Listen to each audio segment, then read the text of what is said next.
कहाँ से आए हैं? श्रीधाम अयोध्या अयोध्या जी से। जी। आप कौन कौन सी कथा कहते हैं? श्रीमद् भागवत कथा हमारा मूल सब्जेक्ट है। साथ में अयोध्या से होने के नाते राम कथा भी बोलते हैं। मूल रूप से हम श्रीमद् भागवत कथा की बता है। आप कब से ये कथा कह रहे हैं? मुझे तो याद है कि मेरा बचपन इसी में निकल गया है। बचपन से हम जवानी में, युवावस्था में और युवावस्था से आगे बढ़ रहे हैं। ये कब समय बीत गया मुझे पता नहीं चला। पूरा जीवन ही हमारा कथा में ही बीत रहा है। आपके परिवार में और कथावाचक हैं क्या? नहीं, हमारे परिवार में कोई कथावाचक नहीं है। आपका मूल रूप से यूपी घर है क्या? मूल रूप से हम अयोध्या के निवासी हैं। हमारा जन्म स्थान अयोध्या ही है। हमारा गृह जनपद भी अयोध्या है और अयोध्या में ही रहना है। बचपन से ही अयोध्या के लोगों के साथ ही, संतों महात्माओं के साथ ही हमारा जीवन संचालित हो रहा है। अभी लगभग जब आप बचपन से कथा कह रहे हैं तो अभी तक आपने बिहार में कई जगह कथा कहे होंगे। हाँ। तो आपको बिहार कैसा लगा? यहाँ के लोग कैसे लगे? बिहार और बिहारी दोनों ग्रेड हैं, बहुत अच्छे हैं और बहुत अच्छा लगा मुझे बिहार। और बिहार में विशेष करके मिथिलांचल और भी ज्यादा अच्छा लगा। यहाँ जो अभी चल रहा है, जो माहौल चल रहा है और नवयुवक खास करके भटक रहे हैं अपने राह से। माता पिता जो उनको खिलाते हैं, पिलाते हैं, बड़े करते हैं और उनको घर से निकाल देते हैं। इस पर आप क्या कहना चाहते हैं? इसका मूल कारण है हमारी शिक्षा प्रणाली। आज जो हम अपने बच्चों को शिक्षा दे रहे हैं, जो शिक्षा उन्हें प्राप्त हो रही है, वह पूर्णतया संस्कार विहीन शिक्षा है। और जिस कारण से हमारे बच्चे संस्कार विहीन हो रहे हैं और अपने माता पिता को अपने से दूर कर दे रहे हैं, क्योंकि उन्हें यह कभी पढ़ाया ही नहीं जाता कि माता पिता का वास्तविक अस्तित्व साक्षात भगवान के जैसा है। क्योंकि हमारे यहाँ सनातन धर्म की जो व्यवस्था है, सनातन पद्धति रही शिक्षा की, उसमें एक व्यवस्था रही कि माता जनकी, पिता जनकः, आचार्य देवो भव, गुरु देवो भव, मातृदेवो भव, पितृदेवो भव। उक्त बहुत सारी बातों को शिक्षा के साथ साथ पढ़ाया जाता था। तो पहले की जो शिक्षा थी, हमारी सनातन शिक्षा रही, जिस पर हम सभी लोग अग्रसर हो रहे हैं या जिसका प्रचार करने हम यहाँ पर आए हैं, वह शिक्षा के साथ साथ संस्कार भी दिया जाता था। इस कारण से पहले के लोगों की अपेक्षा आज जो है घर में बूढ़ों की बड़ी स्थिति खराब है।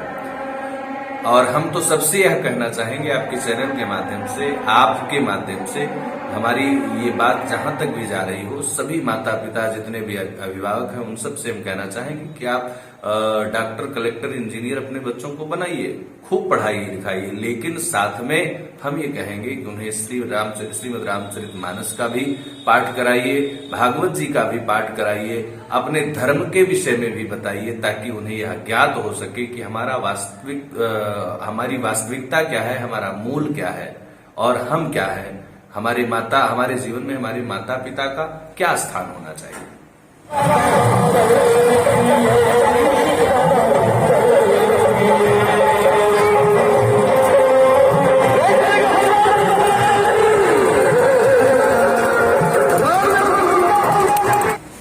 अभी वर्तमान में जो स्थिति है, दहेज के चलते बहुत सारी घटनाएं हो रही है, इसके बारे में आप क्या कहना चाहते हैं? आज का जो परिवेश है, बात वहीं आकर के फिर रुकती है कि हमने अपनी जो हमारी जो व्यवस्था रही, जो हमारी मूल भाषा रही, जो हमारी मूल संस्कृति रही, उससे हम कोसों दूर हो चुके हैं।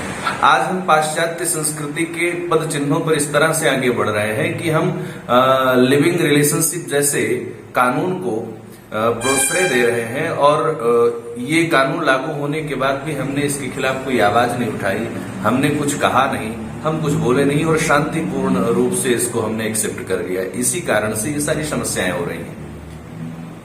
दहेज प्रथा कैसे बंद होगी, इसके बारे में आपका क्या विचार है?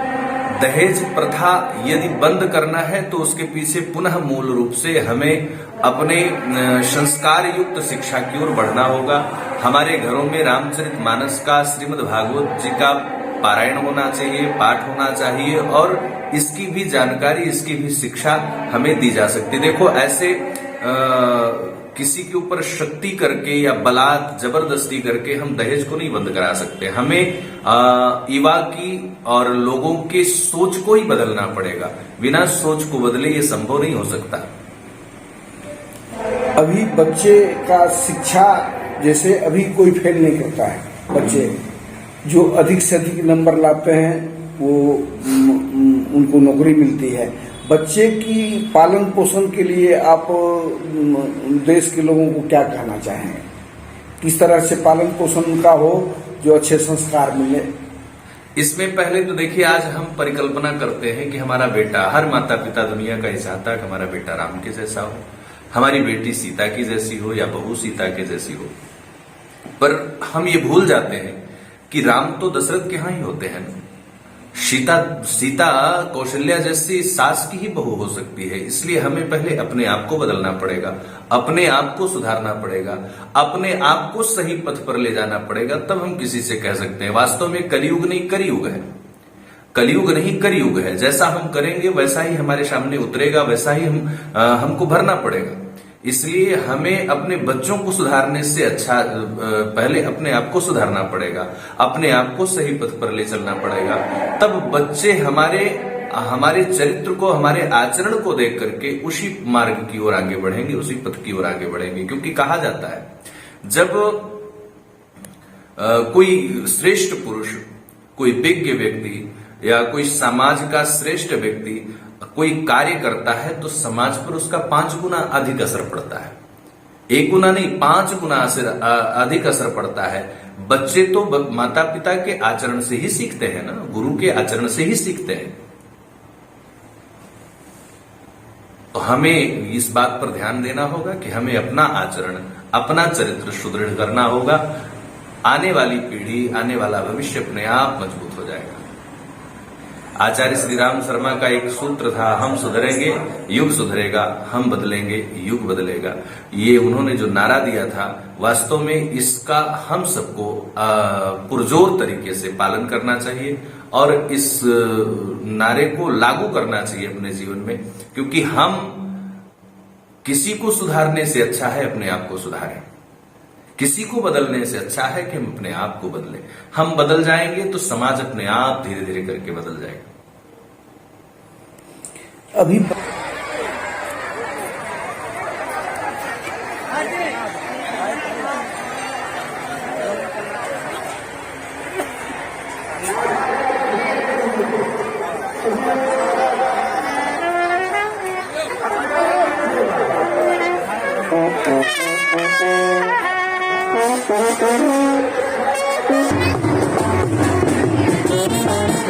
वर्तमान में ईश्वर के नाम पे जहां तहां दंगा होता है, इसके बारे में आप क्या कहना चाहते हैं?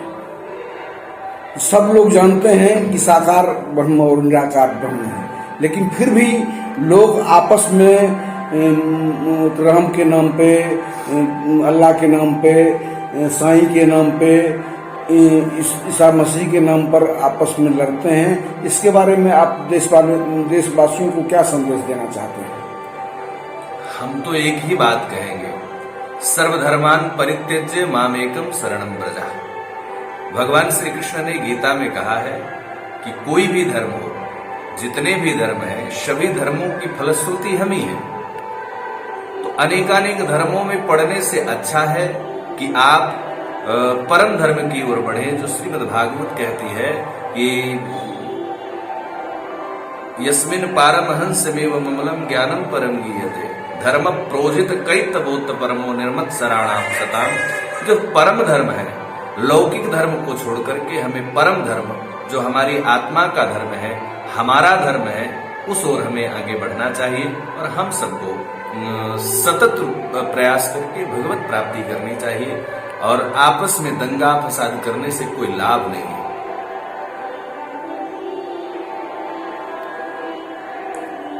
अभी जितने बच्चे पढ़ते हैं लिखते हैं उनका खान पान के बारे में आप क्या संदेश देना चाहते हैं? जो स्वस्थ रहें उसके बारे में आप क्या कहना चाहते हैं? खूब खाएं और खूब पढ़ें, स्वस्थ रहें। स्वस्थ रहेंगे तभी हम अच्छी शिक्षा भी ले पाएंगे, हम जीवन में कुछ कर भी पाएंगे। और इस सिद्धांत को, इस नारे को हमारे कन्हैया ने, हमारे गोविंद ने, हमारे प्यारे प्रभु श्री कृष्ण ने इसको खूब अच्छी तरह से लागू किया।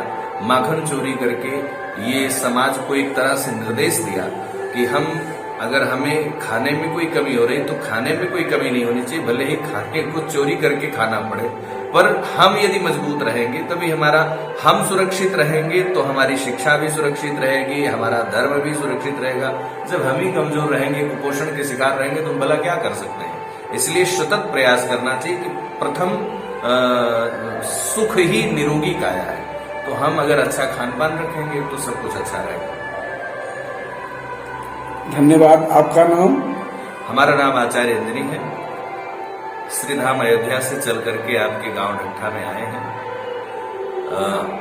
गांव पर भी कुछ पूछे ना? नहीं, दूसरे आज पूछ लीजिएगा तो चलेगा ना। ढट्ठा पर भी थोड़ा सा, ढट्ठा ग्राम बाहर के लोगों के लिए क्या संदेश है?